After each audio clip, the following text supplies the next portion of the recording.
जी नमस्कार, मैं हूं राज पाठक और आप देख रहे हैं बुलेट न्यूज़ टीवी। देखिए, लोकसभा चुनाव का आगाज हो चुका है। पहले फेज की हम बिहार के उन 4 लोकसभा सीटों की बात कर रहे हैं लगातार। औरंगाबाद लोकसभा सीट के समीकरण की हम बात कर चुके हैं, गया लोकसभा सीट के समीकरण की बात कर चुके हैं, नवादा लोकसभा सीट और फिर जमुई लोकसभा सीट। आज हम बात करने वाले हैं नवादा लोकसभा सीट की। नवादा लोकसभा सीट जहां से एनडीए ने विवेक ठाकुर को अपना उम्मीदवार बनाया है, वहीं से महागठबंधन ने श्रवण कुशवाहा को अपना उम्मीदवार बनाया है।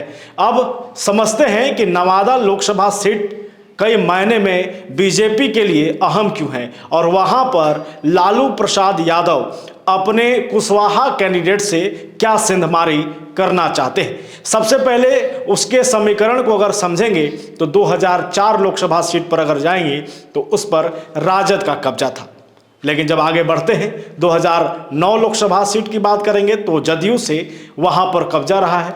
2014 में गिरिराज सिंह बीजेपी से आए और वो वहां पर चुनाव जीत करके गए। उसके बाद 2019 में यह सीट लोजपा के खाते में चला गया और लोजपा के खाते में जब गया तो वहां से बाहुबली नेता रहे सूरजभान सिंह के भाई चंदन सिंह को मौका दिया गया। 2019 में चंदन सिंह लोक जनशक्ति पार्टी के टिकट पर चुनाव जीतते हैं और फिर वो सदन पहुंचते हैं। ऐसा माने जाने लगा कि अब जब 2024 का चुनाव होगा तो ये सीट, नवादा लोकसभा सीट जो है वो बीजेपी के खाते में जा सकता है, मतलब एनडीए के खाते में जाएगा और उस पर लोक जनशक्ति पार्टी जो है वो दावा करेगी। इससे पहले लोक जनशक्ति पार्टी 2 गुटों में बट गई 19 के बाद, एक पारस गुट और एक चिराग पासवान का गुट। चंदन कुमार सिंह जो कि आपको नवादा से सांसद रहे 2019 में, वो पाशुपति पारस के गुट में चले गए। इसके बाद यह स्पष्ट हो गया कि अब ये सीट या तो चिराग पासवान को मिलेगा तो 4 सीटें मिलेंगी, उसमें नवादा की दावेदारी होगी, नहीं तो फिर ये तय था कि पशुपति पारस को तो सीट मिलेगा ही मिलेगा। लेकिन ऐसा हुआ नहीं। बीजेपी ने न लोक जनशक्ति पार्टी रामविलास को यह सीट दिया और न फिर पशुपति पारस को, इसे अपने कब्जे में ही रखा।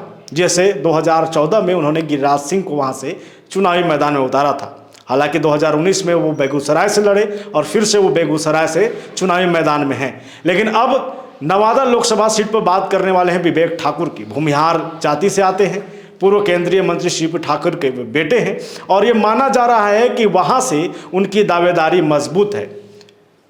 नवादा लोकसभा सीट जो है भूमिहारों का बहुल वोटरों का जो इलाका माना जाता है। ये कहा जाता है कि अगर भूमिहार वहाँ पर कोई कैंडिडेट है तो लगभग जीत तय है। लेकिन ये भी तय है कि वहाँ पर यादव वोटर भी कुछ कम नहीं। भूमिहार के बाद यादव वोटरों की संख्या भी बहुत अधिक है। इसलिए ही महागठबंधन के लालू प्रसाद यादव ने एक प्रयोग किया है। लालू प्रसाद यादव चाहते तो वहां से यादव कैंडिडेट को दे सकते थे, लेकिन इस बार उन्होंने श्रवण कुशवाहा को नवादा लोकसभा सीट से उम्मीदवार बनाया है। महागठबंधन से लालू प्रसाद यादव ये तय करना चाह रहे हैं, सुनिश्चित करना चाह रहे हैं कि वहां पर भी अगर अगड़ा पिछड़ा होता है तो फिर हमारा जो कैंडिडेट है वो भारी पड़ जाएगा, क्योंकि यादवों की बहुल इलाके की वो सीट है। वहां से अगर कुशवाहा समाज का कोई व्यक्ति आता है तो फिर पलड़ा भारी होगा। ये माना जा रहा है कि लड़ाई कड़ी टक्कर की होने वाली है। देखना ही होगा कि जब पीएम मोदी जो लगातार नवादा लोकसभा सीट, जमुई लोकसभा सीट, औरंगाबाद में आकर जा चुके हैं, जमुई में कल यानी 4 अप्रैल को आने वाले हैं और 7 अप्रैल को ये कहा जा रहा है कि नवादा में पहुंचेंगे। तो जब पीएम मोदी पहुंचेंगे, उनका पूरा काफिला पहुंचेगा, बीजेपी को तमाम बड़े नेता पहुंचेंगे, तो ये भी लगभग माना जा रहा है कि अगर भूमिहार वोटर्स जो बहुल इलाका क्षेत्र है नवादा का अगर एकजुट होता है तो फिर बीजेपी के लिए जीत आसान हो जाएगा। लेकिन इतना भी आसान नहीं है, क्योंकि यादव वोटर्स हैं। कुशवाहा को कैंडिडेट बनाया गया है। महागठबंधन में लालू प्रसाद यादव इस बार जब टिकट बांट रहे थे तो इन चीज़ों का ध्यान दे रहे थे।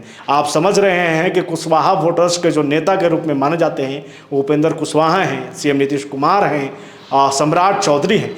इनको अगर रोकना था तो लालू प्रसाद यादव का ये मास्टर स्ट्रोक था कि उन्होंने लगातार अपने क्षेत्र से कुशवाहा समाज को, यानी पहले फेज में जो उम्मीदवार उन्होंने बनाया है वो कुशवाहा समाज को ज़्यादा प्राथमिकता दी है, चाहे औरंगाबाद की बात करें या फिर नवादा की। तो नवादा में कड़ी टक्कर है और नवादा लोकसभा सीट में विवेक ठाकुर जो कि आए हुए हैं, सीपी ठाकुर के बेटे रहे हैं। और ये मुकाबला इसलिए भी अहम हो गया है कि अगर जो अगड़े पिछड़े की बात आती है तो फिर बीजेपी को सिर्फ भूमिहार वोटरों की आवश्यकता नहीं पड़ेगी, फिर उनको वैश्य वोटर की भी जरूरत पड़ेगी, क्योंकि वहाँ से वैश्य वोटर भी निर्णायक भूमिका निभाते हैं। और अगर भूमिहार के अलावा वैश्य साथ आ जाएंगे तो बीजेपी कहीं ना कहीं अपनी जीत सुनिश्चित करने में बिल्कुल करीब पहुंच जाएगी। लेकिन मैंने जैसा कि आपको कहा कि लालू प्रसाद यादव का ये कार्ड विफल नहीं होगा, इसका एक दावा वो खुद कर रहे हैं, क्योंकि वहाँ से यादव बहुल इलाका होने की वजह से यादव वोट है, MY समीकरण है, और फिर एक नया समीकरण लालू प्रसाद यादव ने कुशवाहा समाज को जोड़ने का कर दिया है। देखना यह होगा कि नवादा लोकसभा सीट पर जमीनी हकीकत क्या है। लगातार हम इस पर अपडेट देंगे, हम भी पहुंचेंगे और ग्राउंड जीरो से आपको बताएंगे। फिलहाल बने रहिए हमारे साथ, देखते रहिए बुलेट न्यूज़ TV।